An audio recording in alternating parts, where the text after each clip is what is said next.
Good morning student. Bhagwati शिक्षा प्रशिक्षण की महाविद्यालय की ऑनलाइन क्लास कई माह से जारी है और इसी के साथ में हमारे टॉपिक्स क्या चल रहा है। इससे पहले हमने दल शिक्षण पढ़ा, 4th यूनिट का पैनल परिचर्चा पढ़ लिया और उसमें अपन ने कक्षा का संगठन देखा था। इसी के साथ में आज जो हमारा है वो हम देख रहे थे कॉन्फ्रेंस, है ना, यानी सम्मेलन। सम्मेलन क्या होता है? तो सम्मेलन का हमने देखा था कि एक शिक्षक, अनुदेशक और विशेषज्ञों की एक सभा, उसको क्या कहते हैं? सम्मेलन। जो भी किसी ना किसी समस्या या प्रकरण पर होती है, ये शैक्षिक हो सकती है, राजनीतिक हो सकती है, किसी में भी हो सकती है। आप देखते हैं कि सम्मेलन क्यों किए जाते हैं, कई देश विदेश अंतर्राष्ट्रीय अपने देखे थे इसके प्रकार। तो क्षेत्रीय था, राष्ट्रीय था, अंतर्राष्ट्रीय था और इसके अंदर ये तीनों क्षेत्रों में होता है। और ये सम्मेलन किसकी होता है? कोई ना कोई समस्या ऐसी होती है जो किसी से नहीं सुलझती, जब विशेषज्ञों की एक टीम का गठन कर सम्मेलन का कार्य किया जाता है, जिसके अंदर कई विशेषज्ञ होते हैं, जो प्रपत्र इकट्ठे किए जाते हैं, उनको सब्जेक्ट के हिसाब से अलग अलग क्लासरूम दे दिया जाता है। क्लासरूम देने के बाद ये होता है कि उसके अंदर एक अध्यक्ष नियुक्त करा जाता है और वो उसमें से क्या करता है, हर सब्जेक्ट के हिसाब से एक अध्यक्ष हर रूम के लिए कर दिया जाता है। तो उसमें क्या होता है कि वो अध्यक्ष जो है वो उन सभी का क्या करता है, प्रपत्र सुनता है और वह अपना लेख तैयार करता है। और फिर बाद में जो सभा होती है, जहाँ पर पहले आयोजन किया जाता है, प्रथम में जहाँ एकत्रित होते हैं वहीं पर सभी जाते हैं और फिर निर्णय लिया जाता है। यहाँ तक हमने अध्ययन कर लिया था, टॉपिक अपने समझ लिए थे, ठीक है। इसी के बाद लेकिन ये था कि ये समस्याओं पर ही सम्मेलन किए जाते हैं। कोई सी भी समस्या हो, शिक्षा के क्षेत्र की हो, किसी भी क्षेत्र की समस्या हो सकती है। लेकिन जो हम कर रहे थे वो सम्मेलन महाविद्यालय स्तर पर, विद्यालय स्तर पर, तो अपने शैक्षिक में है, तो हम शिक्षा के उसमें इसको देख रहे हैं। इसी के साथ में आज जो हम देख रहे हैं वो है ऑब्जेक्टिव ऑफ कॉन्फ्रेंस। मतलब इसका है कि सम्मेलन के उद्देश्य। इसके अंदर आज हम 3 टॉपिक्स क्लियर करेंगे। सम्मेलन के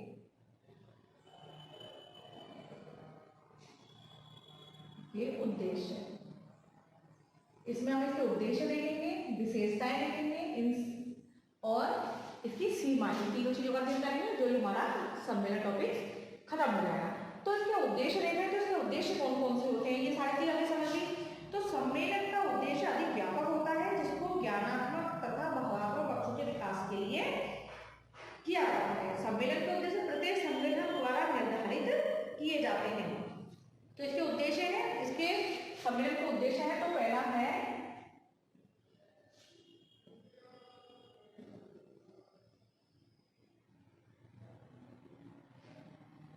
उद्देश्य,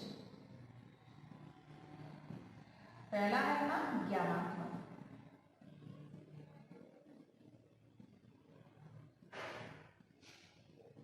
ठीक है, इसके 2 प्रकार हैं उद्देश्य के, ज्ञानात्मक, दूसरा भावात्मक उद्देश्य।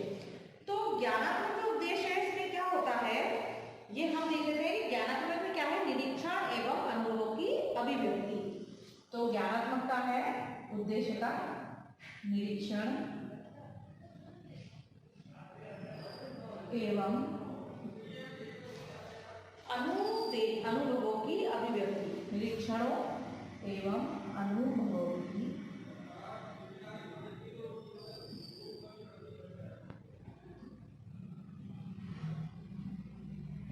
क्योंकि ज्ञानात्मक है तो इसमें तो अभिव्यक्ति से संबंधित होगा कि ज्ञान का ज्ञान का कहाँ है, कैसा है, तो उसके अनुरूप इसमें है तथ्यों का गहनता से अध्ययन की क्षमताओं का विकास करना। तथ्यों की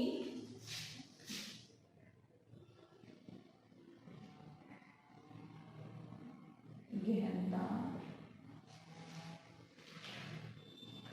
से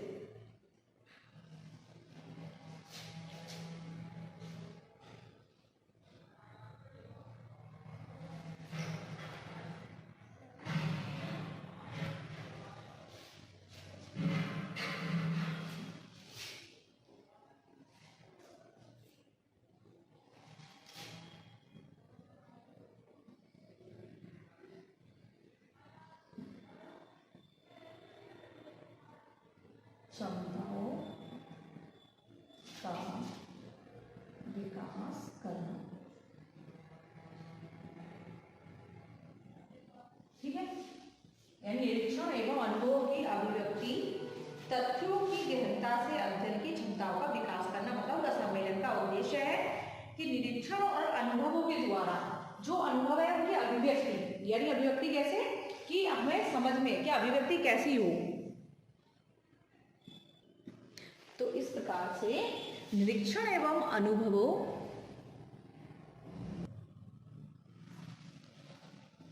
तो हम देख रहे थे ज्ञानात्मक उद्देश्य का पहला तो निरीक्षण एवं अनुभव की अभिव्यक्ति, तथ्यों की गहनता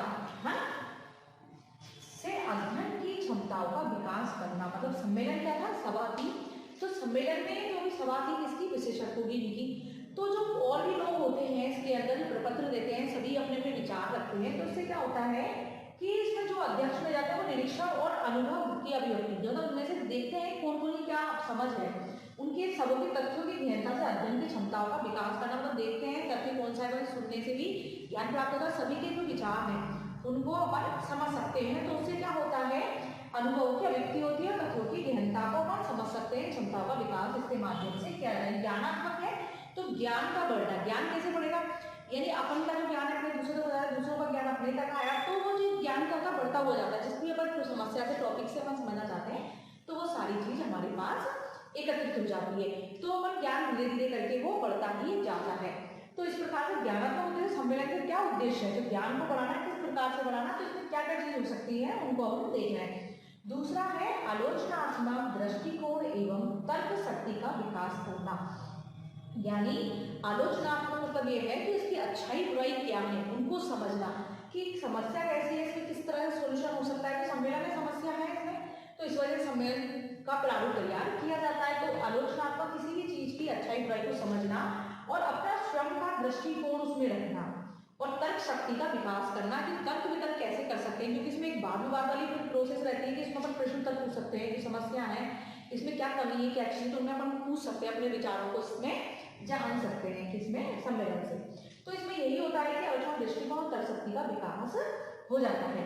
तीसरा है संबंधित विषय एवं समस्या के प्रति संवेदनशीलता का विकास करना। यानी जो विषय है, क्योंकि कोई ना कोई समस्या है तो कोई विषय से संबंधित होगी, कोई ना कोई इसका क्षेत्र होगा, तो क्षेत्र होगा तो उसमें समस्या के प्रति संवेदनशीलता का विकास कैसे किया जाए, समझ विकसित कैसे करी जाए कि इंसान इसमें जो व्यक्ति है इसमें समझना चाहते हैं, इसमें सुलझाना चाहते हैं, तो उन्हें संवेदनशीलता कैसे आए, तो इसका विकास भी इससे किया जाता है। चौथा है विश्लेषण, संश्लेषण एवं मूल्यांकन की क्षमता का विकास करना। यानी ज्ञान है तो इंसानी सोच है, उसकी मानसिक योग्यता है, उसमें कैसे सोचे समझे कौशल कैसे विकसित हो। तो विश्लेषण और संश्लेषण मतलब इसकी विशेषताएं और इसको अंदर गहन अध्ययन कर उसका मूल्यांकन की क्षमता का विकास भी सम्मेलन के माध्यम से हो सकता है। यानी जो इस क्षेत्र में सम्मेलन में जो होंगे, जो इन चीजों को समझेंगे, तो इसमें सारी क्षमताओं का विकास अपने अंदर कर लेंगे। तो हमने देखा कि इसके ज्ञानात्मक उद्देश्य के इन चारों उद्देश्यों की प्राप्ति सम्मेलन के माध्यम से होती है। तो ज्ञानात्मक उद्देश्य में क्या हो गया, निरीक्षण अनुभव की अभिव्यक्ति, तथ्यों की गहनता से अध्ययन की क्षमता का विकास करना। यानी जो भी चीज होगी उनकी पैनल परिचर्चा हो, दल शिक्षण हो, चाहे कुछ भी हो, सब में क्या समस्या है, तो इसमें यही है कि क्षमताओं का विकास कैसे हो, इंसान की अपनी मानसिक उसको कैसे बढ़ाए, जो वो कौशल प्राप्त करना चाहता है, जो ज्ञान प्राप्त करना चाहता है वो कैसे हो, तो इन चीजों के माध्यम से वो अपना विकास कर सकता है। अब अगला है अपना भावात्मक उद्देश्य दूसरा। एक हो गया ज्ञानात्मक, अब हम देखेंगे दूसरा उद्देश्य है भावात्मक।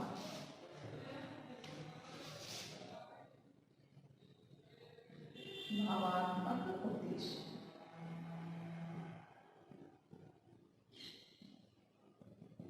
तो भावात्मक उद्देश्य देखने के लिए किससे होगा, भावनाओं से, अपनी अंतरात्मा में जो इच्छाएं, जो अपनी भावना है, जो सोच है, वो भावात्मक। ज्ञान तो क्या है, ज्ञान तो अपना जो है उसको और बढ़ाना है, और भावात्मक अपनी भावनाओं से चलता है। तो इसके क्या उद्देश्य है, कौन कौन से उद्देश्य है इनको हम देखते हैं। तो इसमें क्या होगा, सहयोग की भावना एवं विचारों की स्वच्छता का विकास करना। यानी तो है सहयोग की भावना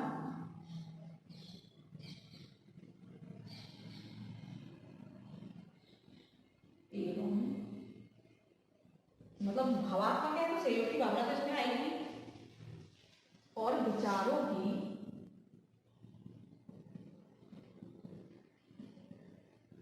स्वच्छंदता का विकास करना। यानी अपने विचारों में स्पष्टता लाना, ठीक है, क्योंकि सहयोग की भावना और विचारों की स्वच्छंदता का विकास करना, मतलब इसके माध्यम से अपन विकास कर सकते हैं। दूसरा है किसी प्रत्येक तथ्यों बोधगम्य करने की प्रवृत्ति का विकास करना, कि कैसे तथ्य प्रत्ययों के प्रति कैसे कर सकते हैं। तो इसमें जो भावात्मक उद्देश्य है इसमें सहयोग की भावना का विकास होता है, साथ में विचार जो अपन के हैं उनमें समझने सोचने समझने की क्षमता का विकास भी होता है। इस प्रकार से हमने ज्ञानात्मक देख लिया, यह बना भावात्मक उद्देश्य। तो इसका पहला का बनना सहयोग की भावना, विचारों की स्वच्छता का विकास करना। तो सहयोग की भावना कैसे आए, तो सम्मेलन जो है इसमें एक दूसरे से सहयोग से ही सारी क्रियाएं होती है। तो इसमें हम ये सीखते हैं कि सहयोग की भावना किस प्रकार से, तो विचारों की स्वच्छता का विकास कैसे हो। तो ये सारी चीज भावात्मक उद्देश्य से ही आती है। सम्मेलन के माध्यम से भावात्मक उद्देश्य की प्राप्ति होती है। पहले ज्ञानात्मक और भावात्मक दोनों उद्देश्यों की प्राप्ति होती है। दोनों उद्देश्य जो है ये दोनों अगर उद्देश्य पूरे नहीं होते हैं तो प्रक्रिया ही बेकार हो जाएगी। चाहे कोई सी भी प्रक्रिया हो, चाहे वो कार्यशाला हो, सेमिनार हो, या अपना दल शिक्षण हो, या पैनल परिचर्चा हो, कुछ भी हो, अगर ये दोनों उद्देश्य जिसमें नहीं है, उद्देश्य पूर्ति नहीं होती है, तो वो उद्देश्य ही बेकार है, यानी प्रक्रिया ही वो खराब है अगर ये उद्देश्य पूर्ति नहीं हो रही है। तो पहला है सहयोग की भावना, विचार की स्वच्छता का विकास करना। दूसरा है किसी प्रत्यय एवं तथ्य को व्यापक रूप में बोधगम्य करने की प्रवृत्ति का विकास करना, यानी किसी प्रत्यय में कोई ना कोई चीज, कोई ना कोई वस्तु जिसमें जो समस्या है उसके प्रत्यय और तथ्य को व्यापक रूप में, यानी समझ में जो भी प्रत्यय और उसकी जो भी चीजें हैं तो उनको अपन किस प्रकार से समझने की प्रवृत्ति में विकास कर सकते हैं। तो अपनी सोच में कैसे शामिल करें उनको, इन तथ्यों को व्यापक रूप किस प्रकार दिया जाए, यानी अपन कोई छोटी चीजों से वो बड़ा बनाने के लिए उसको कैसे सोचते हैं कि इसको देखो हम कोई चीज को करनी है, यानी कोई खेल है, खेल के अंदर से कोई खेल निकलता है, हम कोई नई नई चीजें प्रक्रियाएं सोचते हैं, तो वो सारी चीज व्यापक कैसे होती है ना, यानी उस चीज को बड़ा कैसे करना है। तो एक इंसान से दूसरे इंसान से दूसरे तीसरे इंसान में पहुंचाना ही, और वो समझ पहुंचाने के लिए वो समझ जो विकसित होती है वो विकसित करना। तीसरा है विरोधी विचारों के प्रति सम्मान एवं सहनशीलता का विकास करना। जो विरोधी विचारों के जो व्यक्ति होते हैं तो उनके प्रति सम्मान और सहनशीलता का विकास कैसे हो, क्योंकि जो सम्मेलन की प्रक्रिया है तो इसमें प्रश्न पूछे जाते हैं, और तो मतलब अगला जो प्रपत्र पढ़ना है तो उसके उसमें से बीच में से उससे प्रश्न पूछो कि कमियां बताएं। तो क्या होता है, ये विरोधी विचार वाली गुवाहाटी की ये मेरा विरोध कर रहा है। कभी भी देखा होगा कि प्रश्न जब बता रहे होते हैं, तो टीचर भी होते हैं, तो कई टीचर्स होते हैं पढ़ा रहे होते हैं, तो उनको सही बता रहे हैं, कोई उसके अगेंस्ट मतलब उल्टा बोले, कोई बताए कि ऐसा है नहीं, ऐसा हो सकता है, ऐसा हो सकता है, तो क्या होता है विरोध, लेकिन उनके सम्मान करने की उसमें सहनशीलता कैसे लाए, तो वो भावना कैसे आए। तो कभी कभी जरूरी नहीं है कि सहनशीलता आ जाए, तो इसमें जरूरी होती है कि सहनशीलता हो, कि जो प्रश्न पूछ रहे हैं उसके एक सही ढंग से उसके उत्तर दिए जाए, उस विरोधी जो विचारधारा है उसको किस प्रकार से सहन किया जाए, उसको कैसे बदला जाए, उसके उत्तर कैसे दिए जाए। तो ये सारी चीज की प्रक्रिया भी इसमें होती है। जैसे आपने कभी कभी देखा है कि समझाने वाला जब समझा होता है तो बीच में पूछा जाता है, कोई चीज ऐसी पूछ ली जाती है जो उसके टॉपिक से संबंधित ना हो, तो सामने में गुस्सा आती है। तो इसमें यही चीज है कि उसको गुस्सा ना हो, अपने ठंडे दिमाग से उन चीजों पर जवाब दे दे। तो ये सारी चीज का भी सही विकास होता है, यानी सम्मेलन के माध्यम से उसका उद्देश्य है कि इसमें विकास किया जाए। चौथा है सम्मेलन में भाग लेने से व्यवहारिक कौशल और अच्छी संस्कृति का विकास होता है। तो सम्मेलन में भाग लेने वाले जो व्यक्ति होते हैं तो उनमें व्यवहारिक कौशल और अच्छी संस्कृति, यानी अलग अलग क्षेत्र से लोग आते हैं, राष्ट्र से आ सकते हैं, अंतर्राष्ट्रीय हो सकते हैं, कोई तरह के व्यक्ति आ सकते हैं। तो उनमें क्या होता है, जो व्यवहारिक कौशल होते हैं, एक दूसरे से सहयोग की भावना, एक दूसरे से अच्छी विचारधारा रखना, उनके विचारों को सम्मान करने वाली भावना, ये सारी भावनाओं का व्यवहारिक कौशल में किस प्रकार शामिल है। और जो संस्कृति है इसका अच्छी संस्कृति विकास कैसे हो, मतलब अपने व्यवहार में चेंज लाना, एक दूसरे विचारों का सम्मान करना, ये सारी चीज किससे आती है, सम्मेलन के माध्यम से।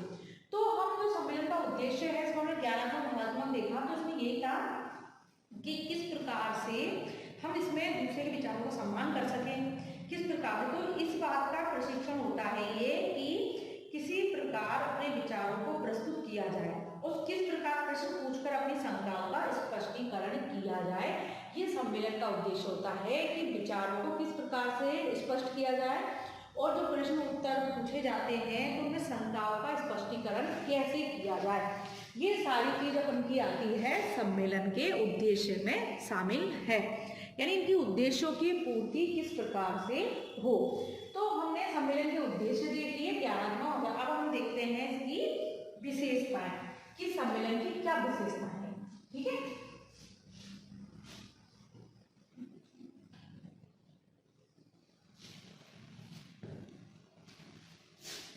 विशेषताएं।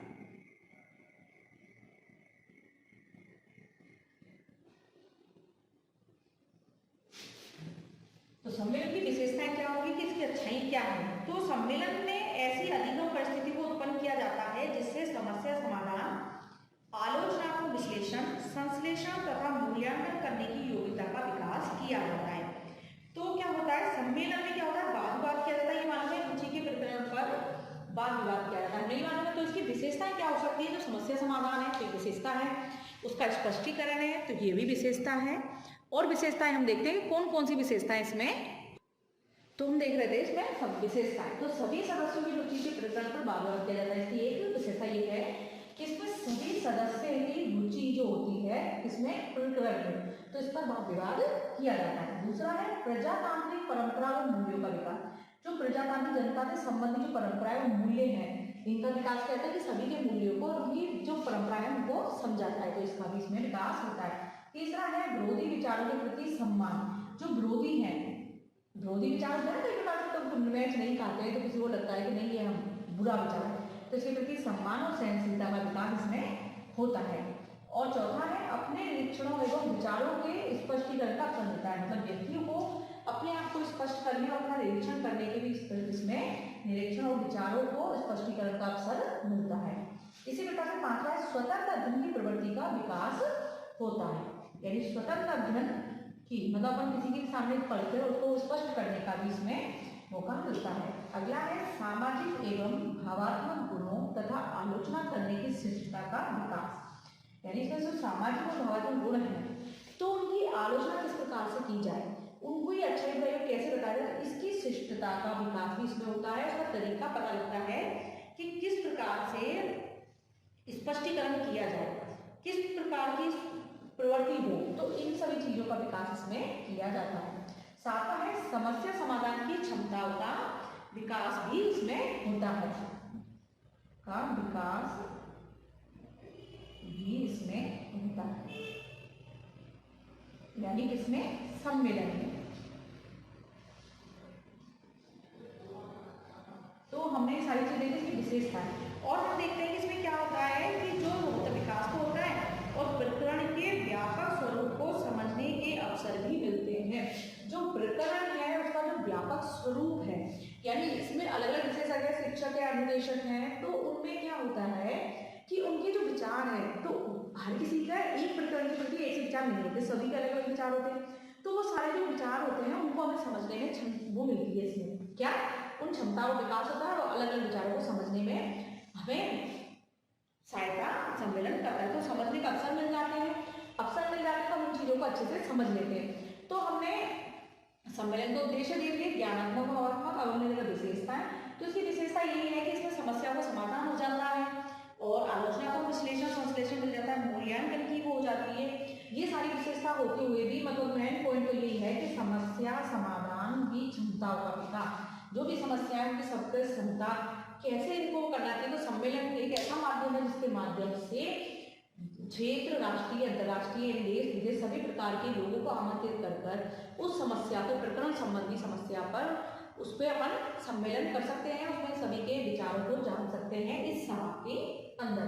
तो इसमें यही है कि कोई भी विचार, जो विरोधी विचारों के प्रति सम्मान और सहनशीलता भी आती है। तो कई प्रकार से क्या होता है, कई लोग जो हैं उनके विचार ऐसे होते हैं कि हमें पसंद नहीं आते, जरूरी नहीं है सभी के विचार सभी को पसंद आ जाएं। तो इस प्रकार से क्या होता है कि जो भी विचार है जो हमें लगता है कि उनको समझ में नहीं आते, क्योंकि कई बार इंसान के विचार शेयर नहीं होते, हम जानते हैं। जैसे पांचों उंगलियां बराबर नहीं होती, कई बार कहते हैं ना, कहावत है। तो इसमें यही है कि जो विरोधी विचार इंसान अलग अलग होंगे, अलग अलग क्षेत्र में होंगे तो विचार भी अलग होंगे। तो इसमें क्या है, इसमें जरूरी नहीं है कि बोलने वाले में क्षमता होनी चाहिए, लेकिन सुनने वाले में भी सहनशीलता होनी चाहिए कि उसके विचारों को वो सुन के उनको रख सके। कहते हैं ना, सहनशीलता वाले इंसान बहुत कम होते हैं कि दो लड़ाई हो रही है वो इंसान देख ले कि अगर एक इंसान के साथ सहनशील होगा चुप हो जाएगा तो लड़ाई नहीं बंद हो जाएगी। तो इसको कहते हैं सहनशीलता होना भी बहुत जरूरी होता है, सबसे बड़ा गुण होता है ये सहनशीलता का। तो कहते हैं शिक्षा कहते हैं उनमें सहनशीलता जरूर होनी चाहिए, क्योंकि सब बहुत सारी चीजें ऐसी होती है उनको सहन करना पड़ता है। तो ये गुण बहुत अच्छा है सहनशीलता का, ये सभी के अंदर होनी चाहिए। तो सम्मेलन के माध्यम से क्या होता है, विरोधी विचारों के प्रति सम्मान और सहनशीलता का विकास भी होता है। और हमने देखा था कि अपना निरीक्षण इंसान को अगर करना है तो अपना निरीक्षण कैसे करेंगे, तो अपने इंटेलेक्चुअल विचारों से मतलब सबसे अच्छा तरीका है सम्मेलन के अपने विचारों को दूसरे के सामने स्पष्ट करना, दूसरों को उन चीजों को समझाना कि हम क्या चाहते हैं, क्या समझाना चाहते हैं, उन सारी चीजों को समझाने का मौका भी सम्मेलन में मिल जाता है। इसकी ये भी विशेषता है। अगला है स्वतंत्र अध्ययन की प्रवृत्ति का विकास। यानी स्वतंत्र अध्ययन कैसे होगा, यानी इसमें भाग लेने से स्वतंत्र अध्ययन की प्रवृत्ति का विकास होता है। इसमें सम्मेलन में भाग लेने से स्वतंत्र अध्ययन प्रवृत्ति का विकास होता है कि हम स्वतंत्र रूप से अपने विचारों को किसी के सामने रख सकते हैं। ठीक है, इसी प्रकार से शिष्टाचार सामाजिक एवं भावात्मक गुण तथा आलोचना करने की शिष्टता, यानी शिष्टाचार कहते हैं शिष्टाचार आदत के साथ किसी के, यानी आदत के साथ किसी के विचारों को अपनाना, उनको सुनना, ये भी बहुत बड़ा गुण होता है। और ये है समस्या समाधान क्षमता का। तो मालूम है कि जो भी समस्या है, समस्या से ही सम्मेलन होता है कि कोई ना कोई प्रकरण है, कोई ना कोई समस्या है जो नहीं सुलझ रही है, कईयों को नहीं हो पाते कई चीज। मैंने आपको बताया था जैसे कि पिछले वीडियो में कि कोरोना की बड़ी समस्या थी, देश विदेश सभी ने मिलकर इस पर काम किया, तो एक वैक्सीन तैयार हुई, सारी तो ये कहते हैं समस्या थी। और फिर ये सब कैसे होते, सम्मेलनों के माध्यम से, एक दूसरे के संपर्क से ये सारी चीजें क्लियर है। तो आज हमारा क्लियर हो गया सम्मेलन का उद्देश्य हो रही है, हमने सम्मेलन की विशेषताएं देखी, सम्मेलन के क्या फायदे हैं क्या नहीं है, ये हमारी कैसे सहायता करता है कैसे नहीं करता है। तो विद्यालय स्तर हो या महाविद्यालय स्तर हो, इस पे हम ये देख सकते हैं कि किस प्रकार से समस्याओं को सुलझाने का एक ये तरीका है जिससे कि हम समस्याओं को सुलझा सकते हैं। तो हमने सम्मेलन देख लिया, ये सारी चीज देख ली। सम्मेलन हमने इसी प्रकार से अपने पैनल बड़ी चर्चा देखी थी, उसमें सीमाएं उसकी सारी चीज देखी थी। तो इस प्रकार से हमने इसकी ये देख ली। अब हम इसमें एक चीज और देखते हैं, सम्मेलन की सीमाएं। तो सीमाएं हम ऐसे समझ लेते हैं, सम्मेलन की सीमाओं की सीमाएं क्या है, सीमाएं इसकी सम्मेलन की है।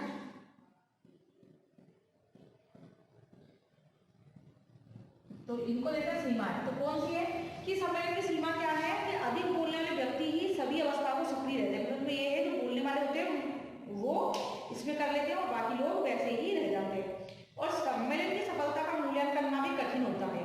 ठीक है, सम्मेलन में भाग लेने वाले सदस्यों की संख्या का सही अनुमान नहीं लगने से उनकी आवाज और भोजन की जो व्यवस्था होती है, कोषाध्यक्ष और अध्यक्ष मंत्री देखे थे ना, तो इसमें जो व्यवस्था होती है व्यवस्था नहीं बैठ पाती सम्मेलन। कई बार कई पब्लिक ज्यादा जाती है तो किसी को भोजन प्राप्त होता है नहीं होता, क्योंकि इसके अंदर जो व्यवस्था होती है भोजन और रहने सब तरह की व्यवस्था करनी पड़ती है सम्मेलन में। तो ये सारी होती है, ये सब सीमाएं।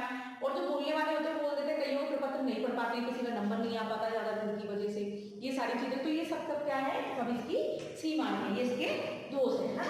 ठीक है, अब हमने इसके सारे टॉपिक्स क्लियर कर लिए, सम्मेलन हमने पूरा समझ लिया। इसी के साथ में आज हमारा ये वीडियो खत्म होता है। धन्यवाद। और टॉपिक भी यही लास्ट होता है। ठीक है।